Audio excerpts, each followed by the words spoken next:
What's Hey, up? How you doing, brother? good. How's it going? Good. Good morning. Morning. Are you cold?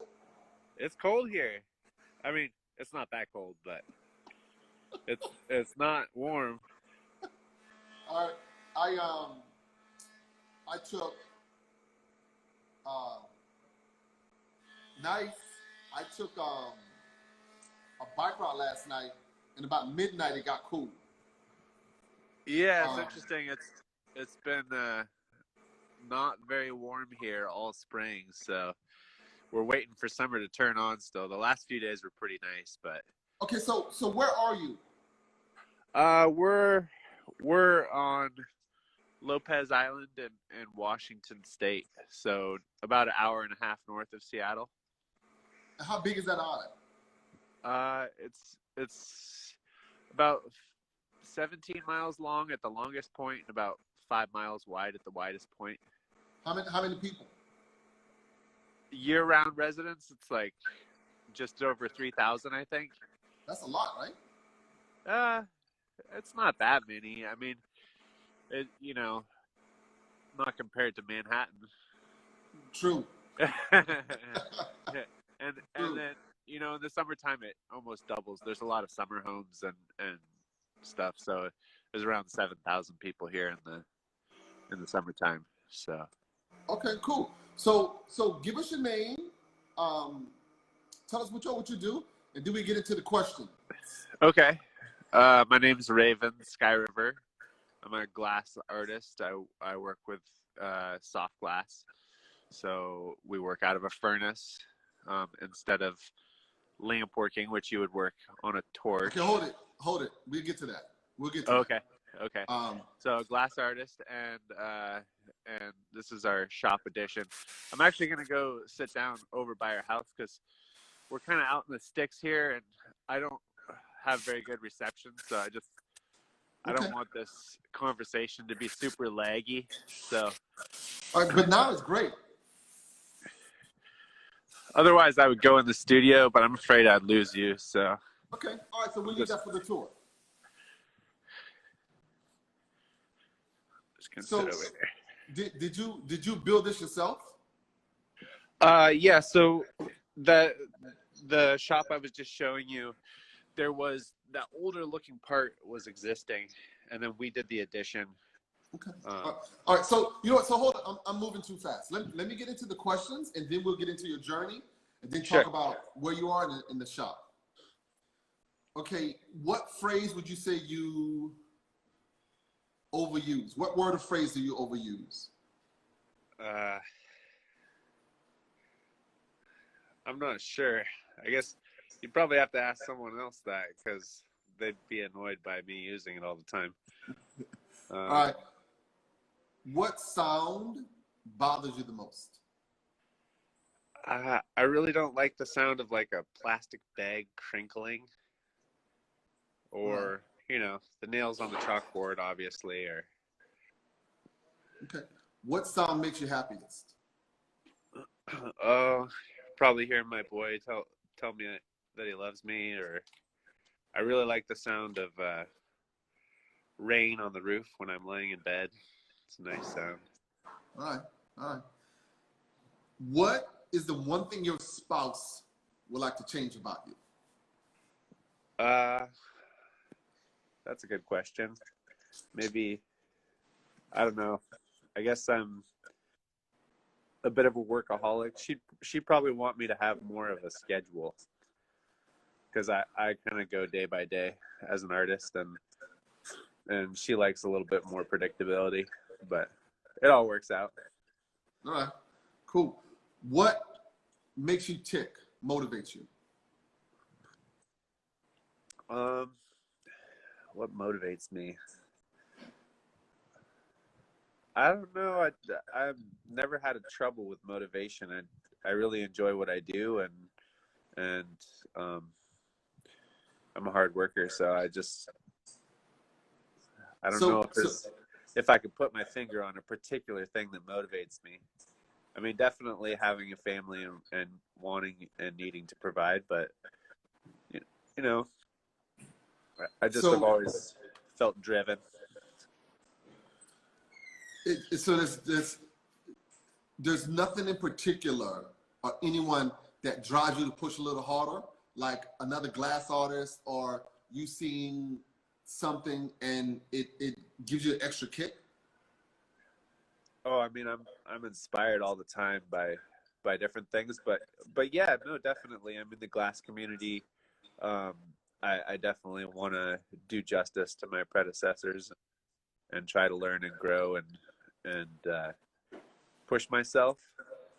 There's Okay. a lot of super talented people that I've learned from that have really high standards, and so yeah. Right. What irks you the most? What irks me the most? Yep. Probably just like half-ass. You know, if you're gonna do something, might as well do it well. I don't like it when people like start something and don't finish it. I mean, I do that myself sometimes, but it bothers me when I do that too. So, All right. If there was a job other than your own, what would you like to try? it'd be cool to do like citizen scientist work or work in the field with marine mammals or do something like study whales or do some sort of research like that. I think that'd be super cool. But I don't have a background in that, so Right. you know. All right. What is it about your personality that drives your business? I'd say mainly work ethic. I mean, it's being self-employed and you have to be a self-starter and be self-motivated, and so just trying to get after it. But there's a lot of different aspects to that because I mean we're trying to build a studio as well, so I feel a little bit schizophrenic. I'm like all over the place, but but That's an entrepreneur. yeah. So yeah. So your schizophrenia is normal. yeah, yeah. But you're really there, right? So you're not just a voice in my head. Right, I'm here. What is it about your personality that harms your business? Well, I'm a terrible business person, so I think I hold. We all are. Yeah, I hold a lot. We didn't get in this to do business. We get in this because we love what we do. Exactly. Yeah, and I think it's always nice to meet collectors and stuff, but I'm really glad for the galleries that I work with because they're so good at interfacing with those people, and also they know those people. It's just beyond my scope. They protect you. Yeah, a little bit. I think I think it's great. I think now everything is so hyper politicized and polarized that it's hard to have conversations with people if you have different worldviews, and I think having a gallery is just crucial. I hate like sticking my foot in my mouth when I'm talking to a potential client. Right. And I think it's so funny because as wonderful, and everyone talks about free speech, but there's no freedom of speech. Right. I mean, in this entire country, there's certain things that are harmless, that are bad to talk about, that are uncomfortable to talk about. Sure. And I think that's a problem. All right, so we're gonna go to the next question. If you were to travel cross country on a motorcycle, who would you go with? Who would I go with?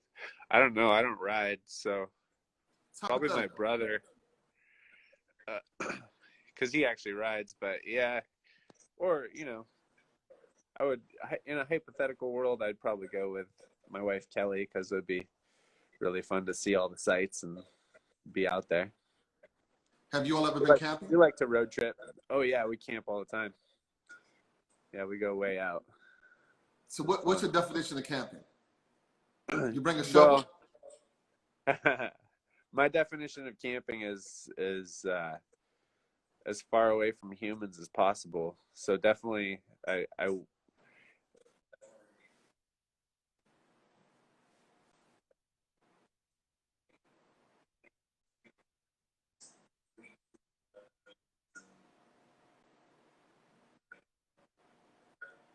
You're breaking up a little bit. I agree. Although I've done lots of those, I completely agree with you.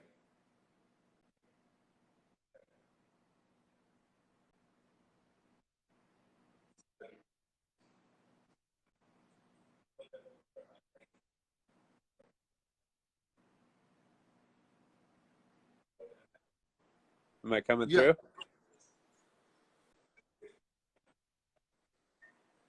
you're breaking up a little bit. Oh man, see, I don't have the best coverage out here. Yeah, So yeah. When you were walking, it was great. When you first sat out, it was great. hopefully it comes back. All right. Yep. So yes, I think you're good now. All Okay, right. So sorry about that. what would you want on your tombstone? On my tombstone, Yeah. oh, just a rock would be nice. And nothing. Wouldn't say anything. Just a rock. I don't know. I mean, maybe once I'm a little older and have a little more wisdom, I might have a couple words that I might want. But right now, I don't know. What what do you want your impact on the world to be? Um, well, I mean, we just all have such a short little window here, and Yep. I guess I guess I have a kid, so that'll be a bit of a legacy. But you know, glass can last for thousands of years. There's glass from the Roman Empire and before, and uh, so I think if I can leave some things behind that are beautiful and you know, hopefully some of that stuff survives a lot longer than I do. Um, that would be pretty cool. Um, Okay. All right. and maybe not leave behind too much garbage or trash, or you know, try to be have a smallest impact as possible. But that's You're a hard. good human. It is. Yeah, It yeah. is because we as Americans we love stuff and we We hate to be consume. inconvenienced. Yep, it's We true. do. Um, all right, so let's get into the conversation about. Let's start from high school and talk about your journey, the different things that you've done, the different jobs you've had, how things and people have impacted and guided you toward what you're doing now. Cool. Yeah. Um, so I guess I started blowing glass like in the Okay, fall of what about 90. in high? Were Yeah, you in high fall of school? '98. Yeah, I was in high school. There was an alternative high Wow. school program, and Okay, now I let me. Okay, hold on. Let me clarify this, right? From where I'm from, an alternative high school is for dudes that were bad. I wasn't very good. I mean, I wasn't So bad. I wasn't like super bad. Like I wasn't getting in tons of trouble, but I just was not academically geared. for the So classroom. yeah, I mean, some subjects I did fine, you know, but I definitely was not a star student by any means.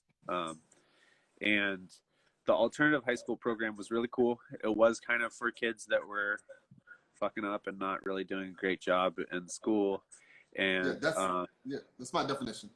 and then we got like vocational kind of training 2 days a week, and it was pretty loose because we're on a small island, and um, so I was born and raised here on Lopez, and then Okay, we lived. you're a I native. lived on the yeah, I lived on the mainland for like about 16 years, and then we just moved back here last year. So got a piece of property out here. So, anyways, I we were able to kind of just pick someone we wanted to work with. Of course, it had to be mutually beneficial. So some of the kids in the class did like,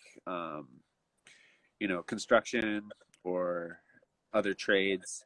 And my mom suggested that I went and worked with this local guy, Lark Dalton, who lives on Lopez and is a glass blower.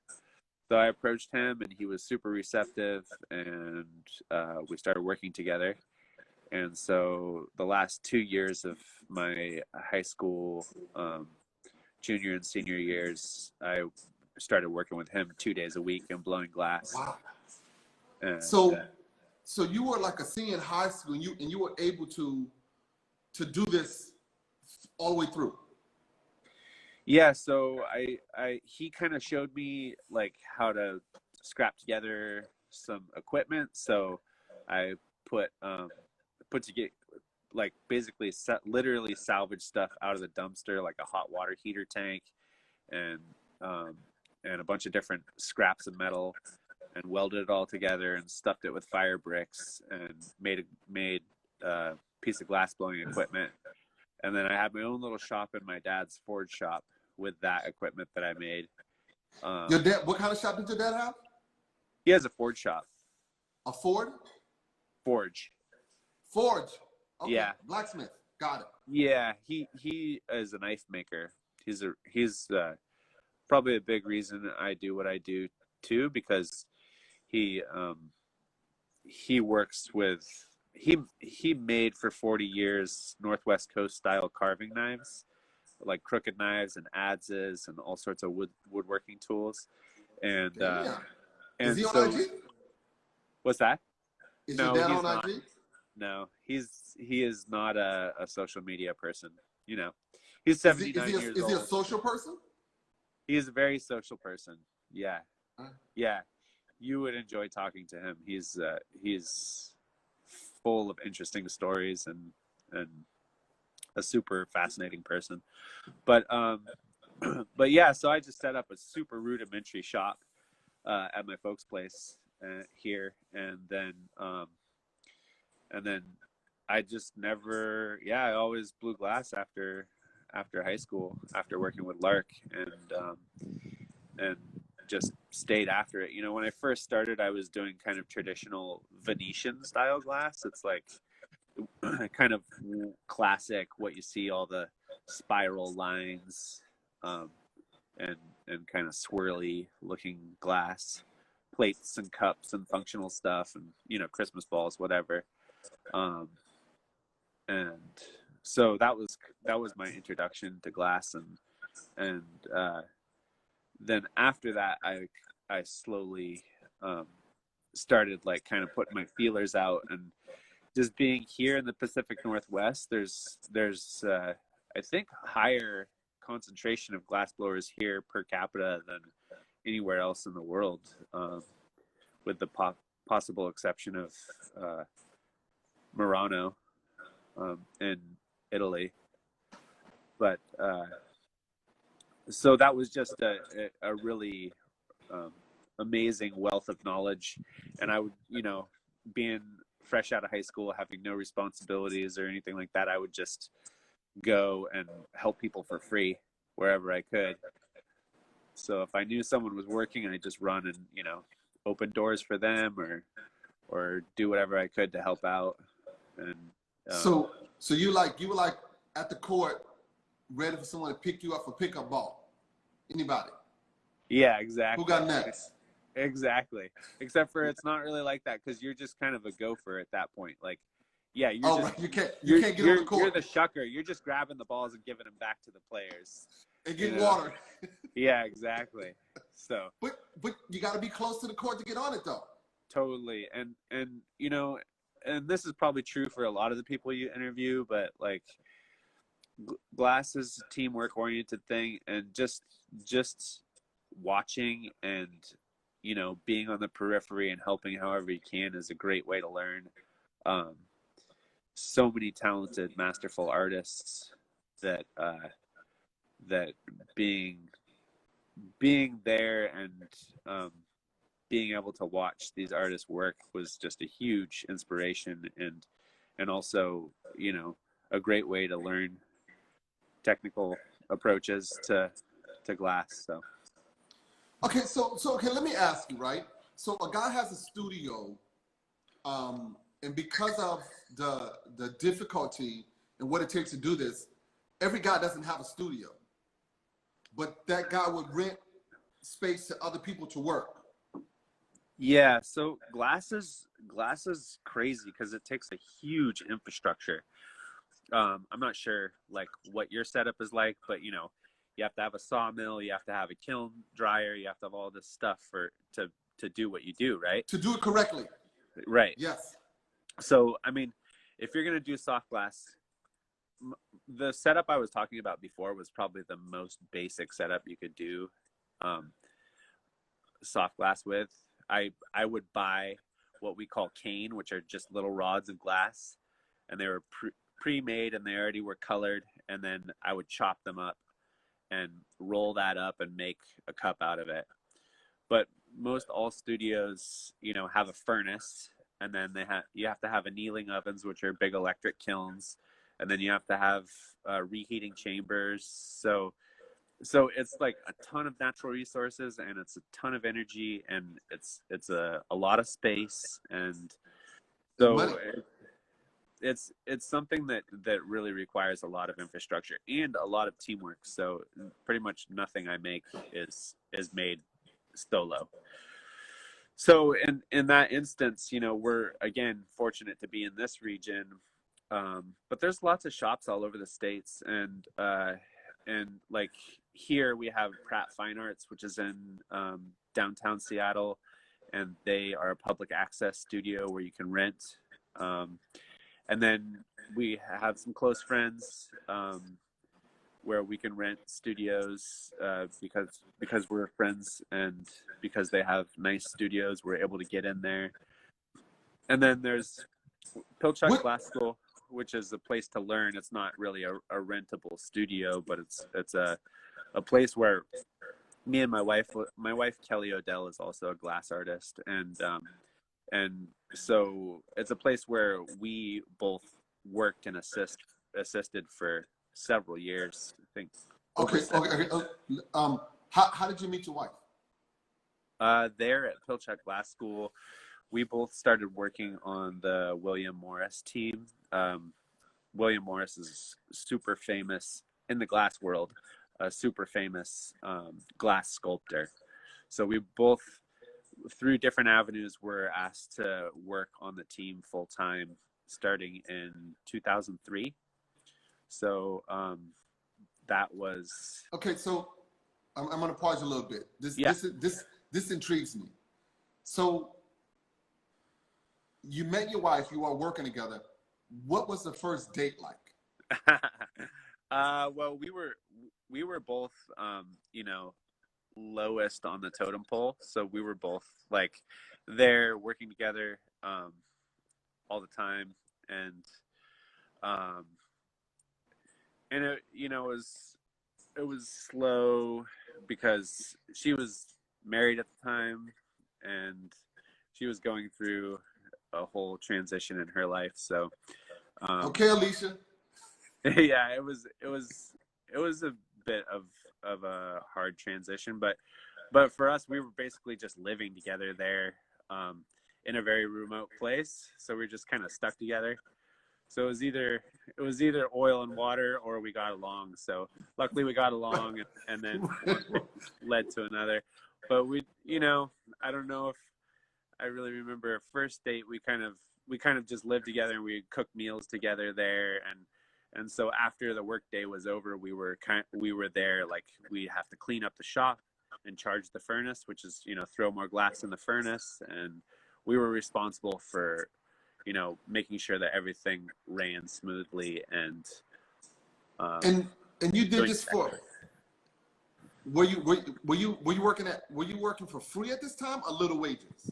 Yeah, working for free for the first couple of years, and then the first couple of years. Yeah. So how did you live? Well, it was kind of a closed system, so it was imagine like The Shining, but not as scary. So Pilchuck is like this amazing campus that's a glass school in Stanwood, Washington. It's up in the woods, and it's beautiful and a huge campus and amazing facilities. But in the wintertime, it's not a school. They only run in the summertime.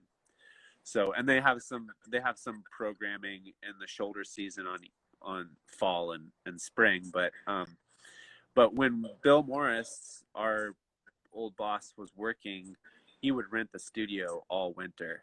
So it was, I think 7 months or 6 or 7 months of renting Pilchuck. So when he was renting Pilchuck, he and his team, I think he had about 10 or 12 people on his team in various capacities. Damn, that's a full offense and defense. Oh yeah. Yeah. Yeah, it was pretty serious organism there. But most of those people lived in the area, so they didn't stay on campus. And then we were some of the only people that stayed up there on campus full time. So we worked for free, but well, my wife worked for free only for the first year. I think she was a little more valuable than I was, so she got paid, starting the second year. But we worked for free, but we also got fed.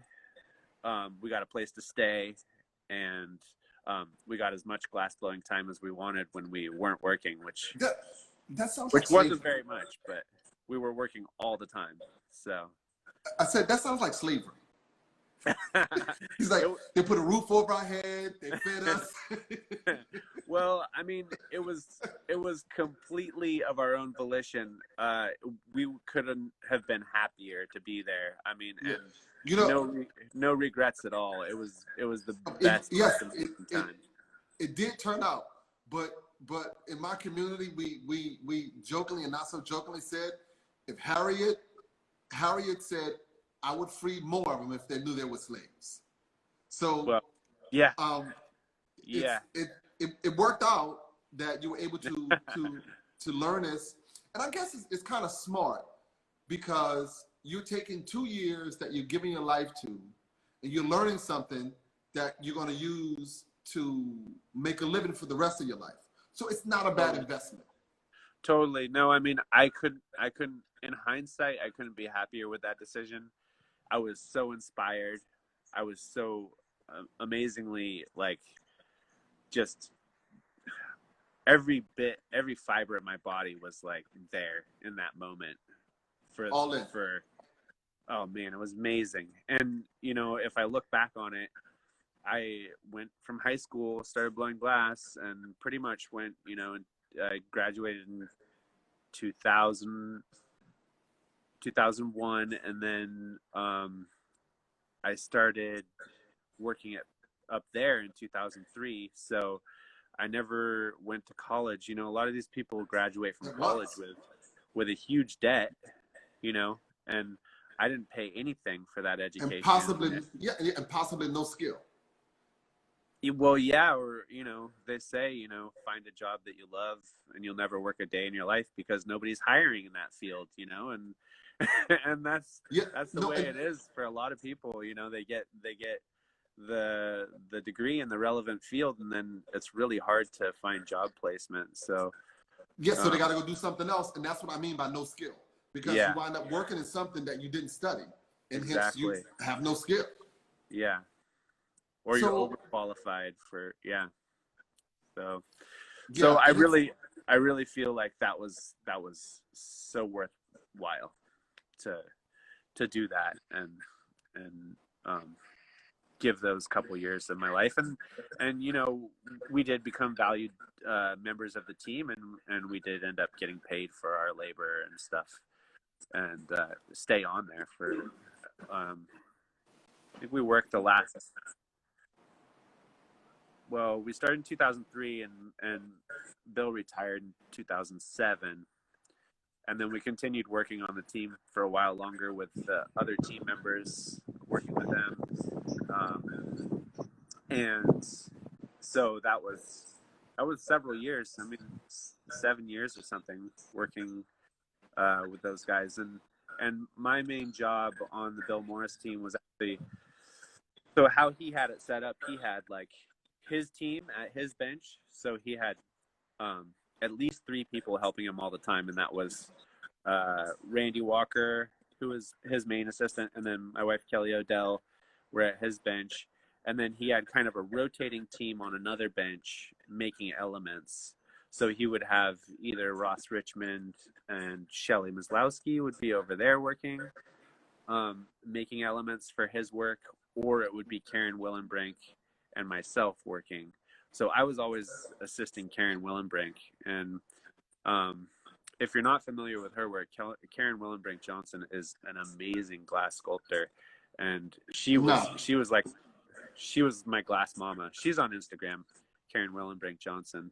And she taught me so much, just in both in the technical aspects and then also just the approach. She has such an amazing way of looking at something and being able to dissect it in her mind and figure out how you would make it. So I just can't say enough about what she taught me and her influence on my my abilities and my approach to glassmaking. If you had not worked there for the 2 years for free, how much time do you think it would have taken you to acquire the equal amount of knowledge? Well, I unfortunately I haven't had a lot of time to I've kind of touched in with a few of your interviews, but I'm sure it's a common question you ask, and I would be willing to guess that the response is usually linked to that. Who was it that said that 10,000 hours is, I think that's a pretty safe bet, and that's really to become technically proficient. And then beyond that is you can be a really good glass artist or any type of artist, and have shit ideas and just not move forward with your work. So I think it's a combination of technical proficiency and then the idea to generate ideas, and make new things and be inspired and push yourself forward, because I think it's really easy to be comfortable.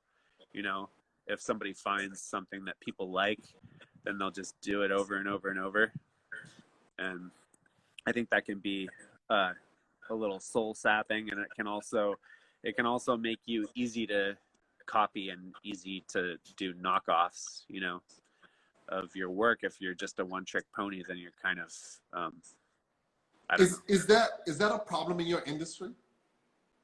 I mean, I think it's definitely something that happens. I don't know if it's a problem really. The way I look at that is just that there's always going to be someone that is going to copy your work loosely, and that's and they say mimicry is the greatest form of flattery or whatever. I don't know about that, but I think that there's a financial incentive to do that, and then also there's always going to be people that are undiscerning clients who want something that's in a lower price point, or and I think there's room for that. I think that like someone making something that's derivative of your work for less money is probably filling a market niche that you're not going to fill anyways. So right. I don't really see it as like competitive, really. It's just kind of what it is.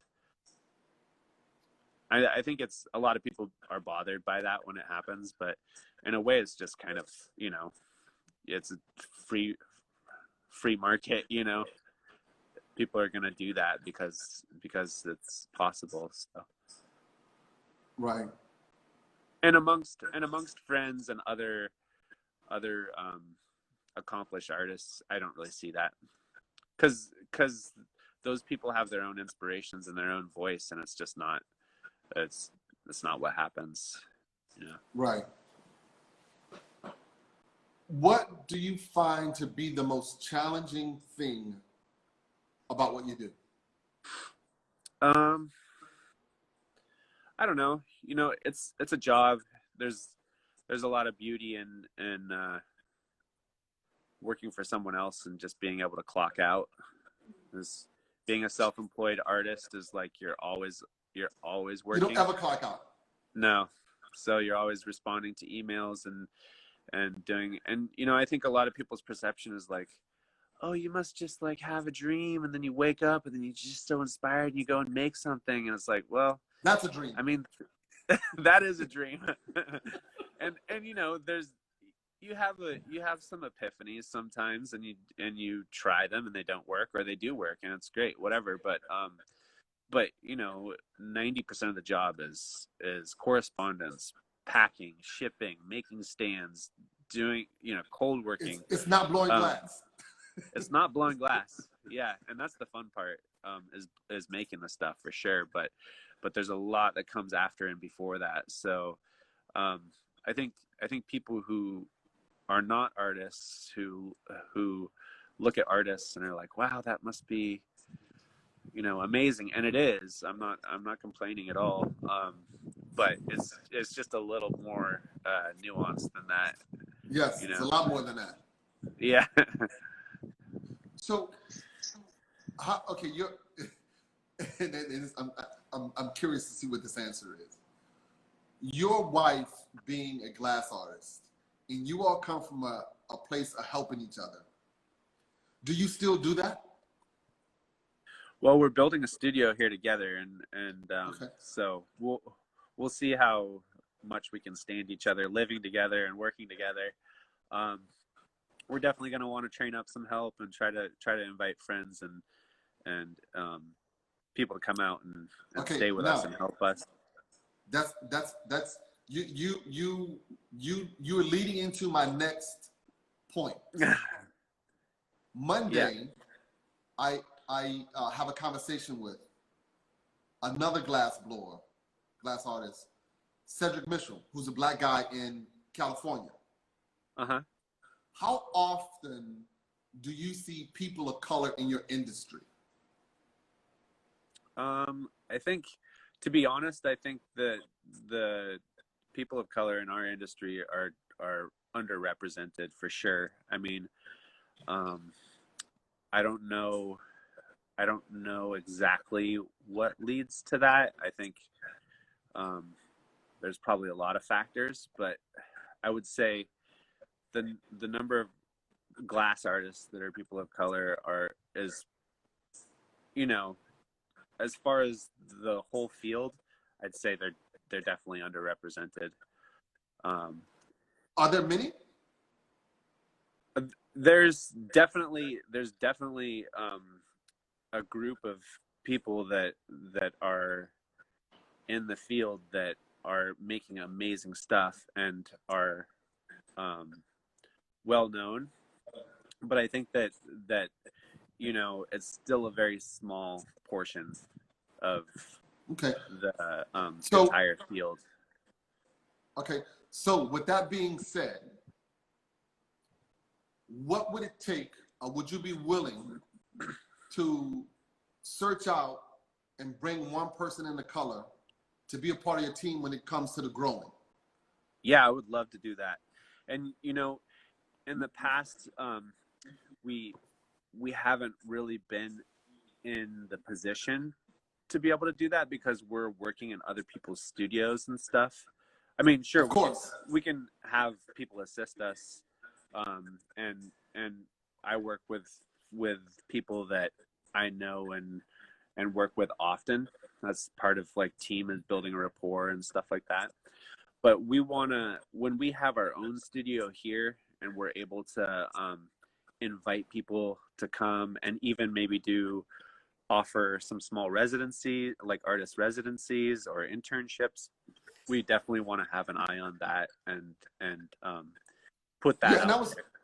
Yep, that was my question, because a lot of it has to do with access and opportunity. Totally. Yeah, and we definitely want to address that. And what's cool is that there are some people that are having that conversation right now, and it's not a new conversation. You know, I think there's a lot of energy around it right now, which is awesome. but it's been something that's been needed to be addressed for a long time, and people have been talking about. So if you have a chance, you should try to reach out to Corey Pemberton. He's involved with Crafting the Future. He's basically focusing on exactly what you're talking about, is just creating more access and opportunity for people of color in the arts, to, you know, take classes, get studio access, you know, get a little bit of shine too. I mean, exposure is a great thing. Of course, you have to be careful because you can die from exposure. So you just have to, you know, it's good. Not that kind of Exposure exposure. is great. Exposure is great, but you got to eat too. I think that's the other thing, is that people who view artists as amazing and inspired also, you know, we work from a place where we have economic considerations as well. Like this is all we do, is make art. So we need to make sales and all that. So that's the part that's the not sexy part that people don't like to talk about or think about, but it's very real. You know, we're making a living doing this. So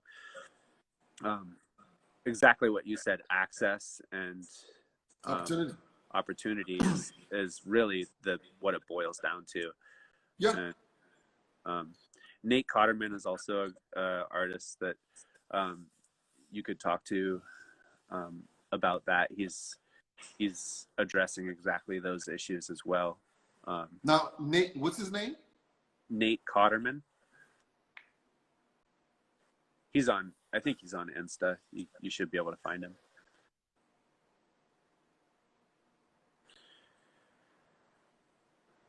Okay. So yeah, I think that's super important, and we really do hope to do some outreach in that way, and also, you know, just being here in our community, we want to involve the community and stuff. I feel like I was given that opportunity as a kid, and I want to, you know, pay that forward.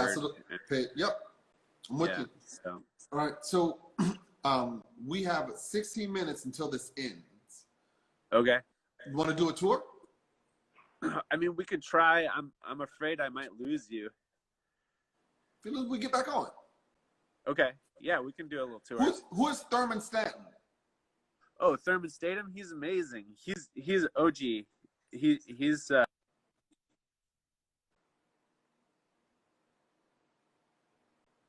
you're frozen.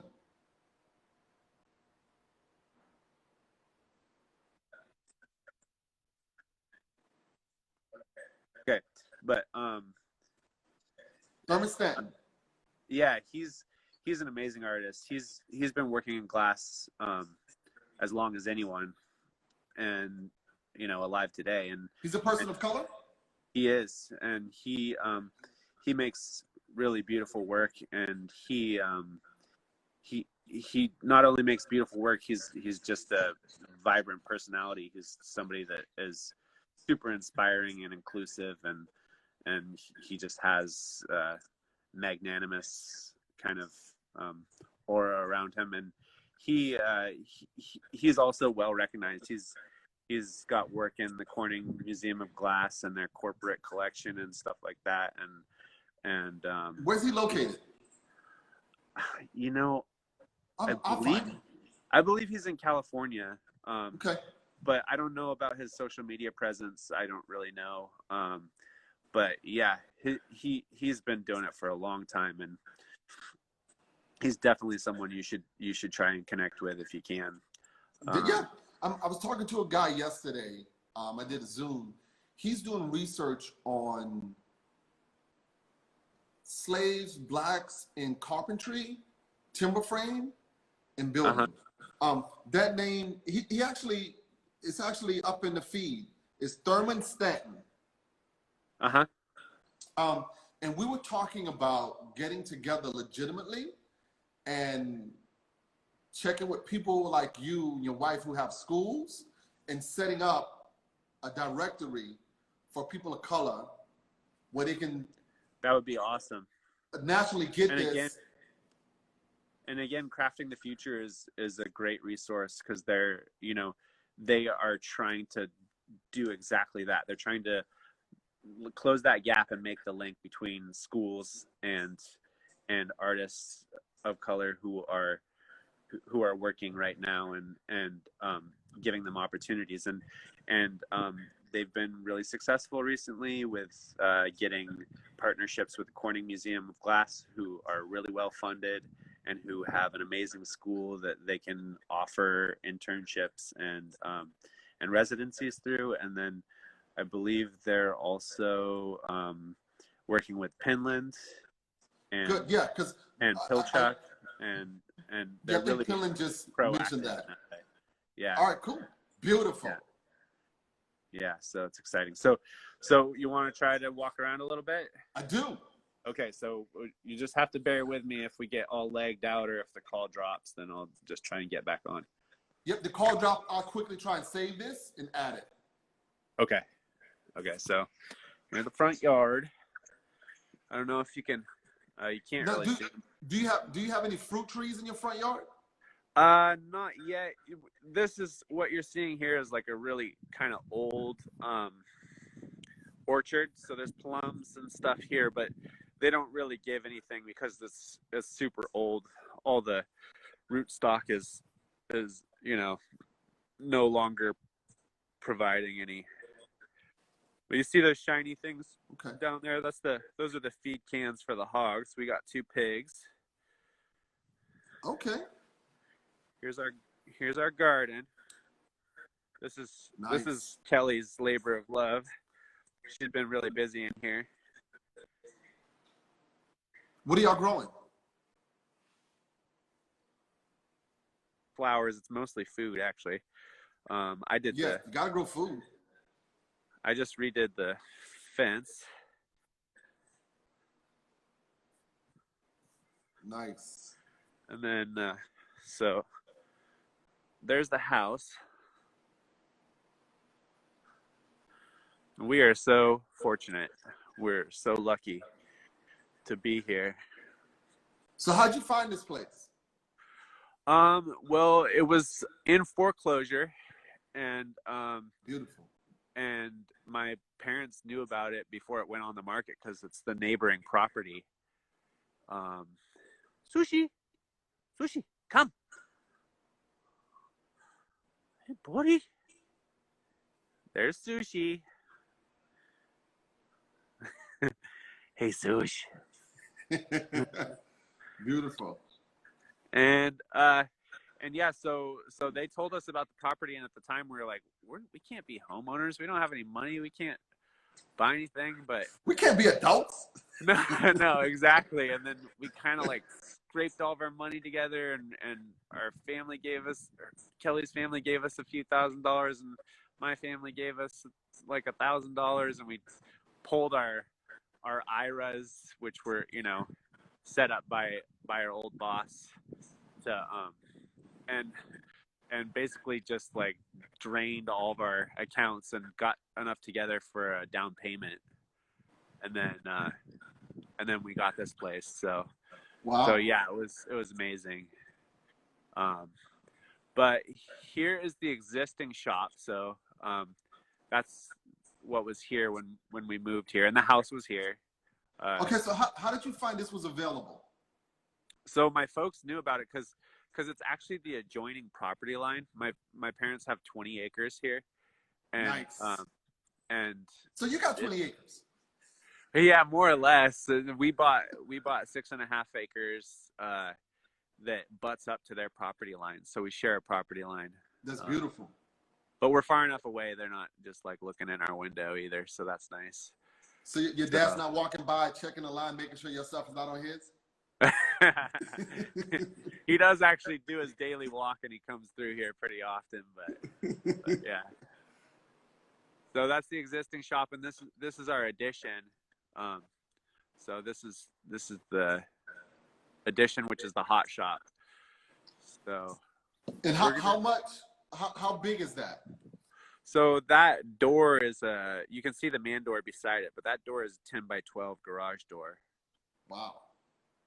So the shop is at the peak is about 22 feet high, and the footprint is 32 by 39. So it's over 1,000 square feet is the addition. So it's big. a large space, yeah. And then over here downstairs, that's our rain catchment system.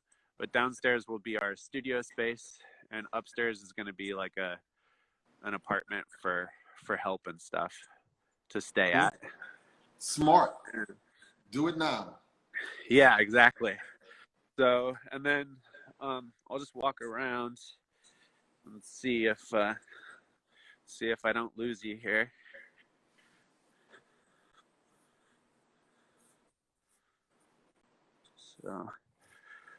So you'll have to, it's kind of rough because we're in the middle of building, and so it's just a construction site, but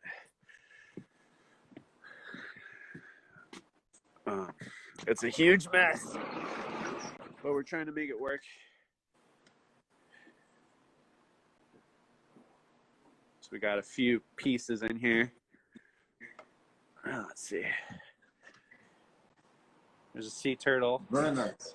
Made at the Museum of Glass, Tacoma. So what drew you to making sea animals?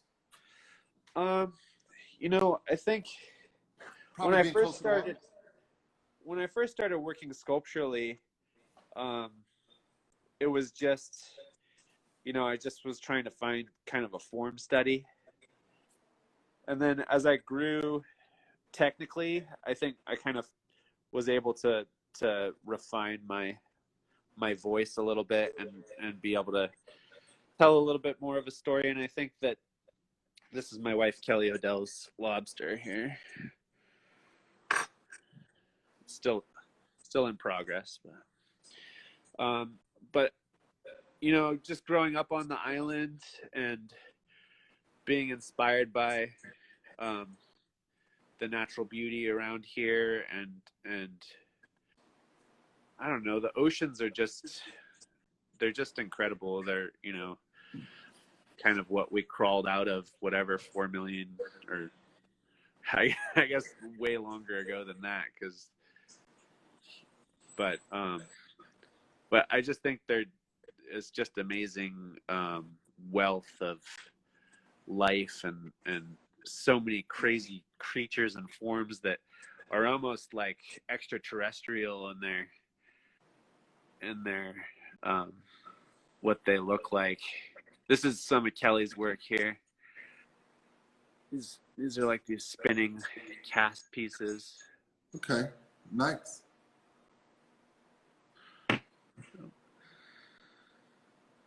Who is Raha Man 99? I don't know. Okay. Maybe another glass person. Those are beautiful. Now,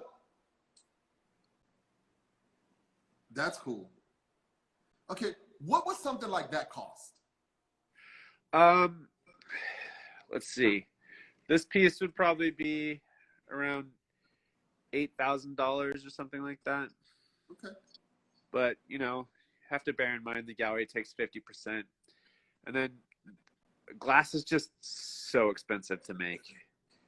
And so somebody roll in with some cash, you make a deal. Yeah, I mean, generally I like to work through the galleries again for the same reasons we were talking about earlier.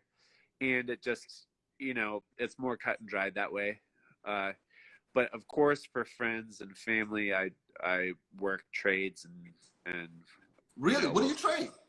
Sell directly. Oh, I love the barter system. I would trade just about anything. I love furniture. I would take a side of beef or I trade just about anything. No, it's of value to me. You want beef fresh from a cow, or is it gonna be something I can pick up in the store? I would prefer. I mean, if I had my druthers, it would be grass fed, organic. So someone asked, how much is the octopus? The octopus, it just depends on the size. Got it. The large ones are quite expensive. They're also like one of the most difficult forms to make. So Yeah, so many parts. yeah, and they just love to break. They just You know what? really, Raven, we need to. We have 56 seconds. Let's get off and get back on. okay. All right. So we're how gonna do get off how do we do that exactly? the same thing. Same thing. Sign out. Okay. The same exact thing. Okay. Because they only give us 60 minutes.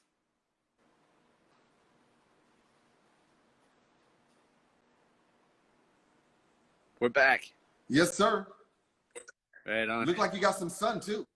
Yeah, it's peeking out. I might warm up. That's good. So there's the studio we were just in.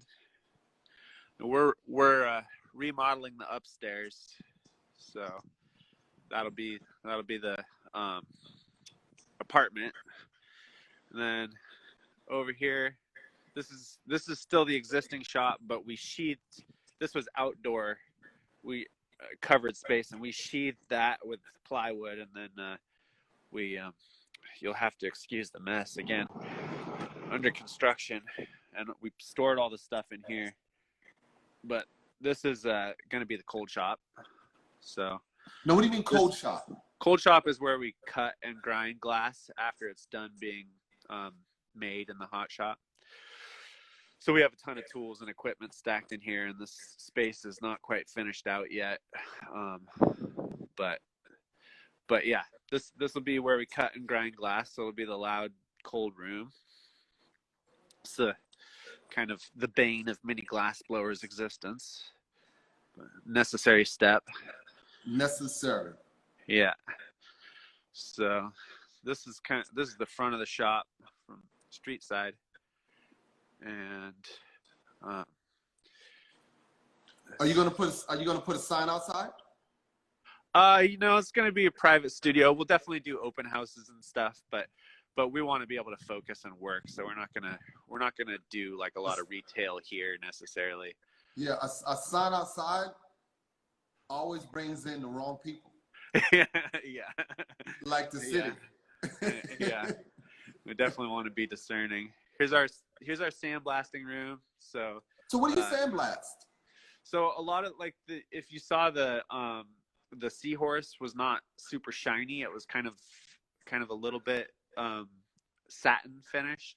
So we do this little sandblaster here is going to be for metal, so that we'll finish all of our stands and stuff, sandblast them, and then we can paint them up. And then there's going to be another big sandblaster in here where that red hose is. We'll hook up for 220 silicon carbide, and that'll be for finishing the glass. Getting a nice frost on it. And here is the front of the shop. The aspect on this video is so small that it's kind of it's hard to fit it in the screen.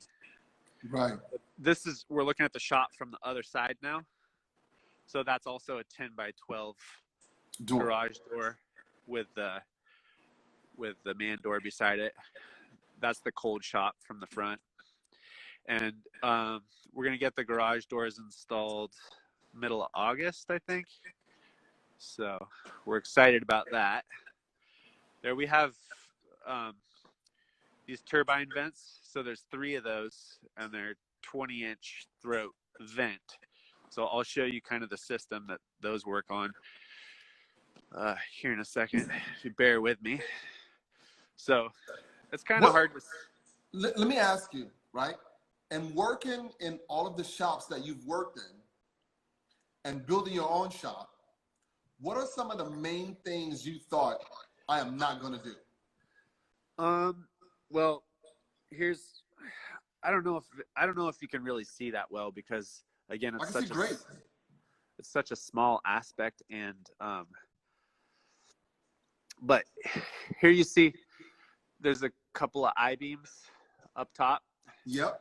So one thing we wanted to make sure we didn't have in the shop was like a big post in the middle of the working space. So so the whole roof load is carried by those two 32-foot I-beams. Wow. And so this whole space is, when there's not a bunch of scaffolding in it, it's totally open. Yeah, so that'll be really nice. We also hate having like the snake pit of hoses, oxygen and propane hoses all over the floor. So you can see these two plates in the floor. There'll be two working stations. And these are basically, those little mouse holes are for the air and gas to come out of. So you thought about this? That goes under the slab. Yeah, so the hoses will be right next to the working station, and we won't be tripping all over them and stuff. Okay. How cold does it get there? It doesn't get super cold. It's not like where you are. Okay, so you don't need radiant floor heating. No, it can get down into the teens sometimes, but we're on the water, and because it's so temperate here, you know, it'll get cold, but then it only stays for, you know, a week tops, you know, and then the snow melts and it gets warm, or, you know, relatively warm again, back into the 50s or 40s or whatever. So, and then here we got a floor drain so we can hose down. You really don't want to like sweep up a bunch of glass dust, because it just puts glass dust into the air, which is really bad to breathe. So we're gonna want to be able to hose down the hot shop floor to clean up. So, and that just keeps the dust down and makes it really nice for cleaning. And so yeah, those are all aspects of the hot shop that we knew we wanted. How big is that air compressor? I mean the sandblaster. The blasting cabinet here, it's huge. Yeah. I think it's like 32 by 40 something. So we'll be able to fit big stuff in that cabinet, which is nice. So someone asked where you're from. What island are you on? Lopez Island. Lopez Island. Yeah. That's not in Latin America, Derek. He's right outside of Seattle. Yeah. But it sounds nice. And then here's another thing. So if you can see, we built this hanging wall here. Uh-huh. So that wall is this partition area, right? And so all the equipment's going to kind of sit where the sandblaster is at the front of that wall. And then so all the hot equipment will be on this line behind this wall. Okay. And then behind the wall, there's these are covered because we're just about to paint. We're just finished with the drywall, but those will be like, those are louvered vents. So you'll be able to open these up, and there's 3 of them on this back wall here. 1, 2, and 3. Now, and Raven, yeah. Raven, hold 1 second. Have you ever heard of Hunter Bay Woodworking? Hunter Bay Woodworking. No, I haven't. They are Bespoke Woodwork Co. said they're out on the island as well. So, but you don't need them because you got me. Whatever you need, I got you. yeah, we can trade. Definitely. So those are the vents that we saw outside in the roof. Got it. And they just run without any electricity or anything. They just move with the hot off the wind. air. Yeah. Nice. And the heat. So the concept with this is you have your makeup air there, and then the vent and the roof, and all the equipment's behind this wall. So we're basically creating like this chimney effect.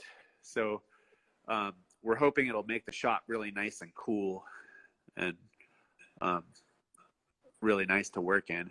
So right now everything's all taped off because we're just done mudding and taping, and we're gonna spray the shop up here in the next few days. So who's doing the work? Us. Yeah, we it's the only way to do it. Yeah. There's our outhouse. Is it real? It is real. It's super real out here. So, well, hold on, man. Hold on. So you have an outhouse, right? And you just built this little mega mansion. You can see where our priorities are. Right? You got Yeah. $500,000 in blowing equipment and no damn toilet. That's the quintessential artist right there, you know. Exactly. People always tell me, you need a new van. I'm like, no, man, there's something else I need in my shop. Yeah, exactly. Yeah. So yeah, we built this shop. Like me, my brother-in-law is an amazing carpenter. So we built the shop. Kelly, myself, and my brother Jaime built the shop together, and we did everything. So aside from the concrete, we hired that out. But yes, some things you have to hire out.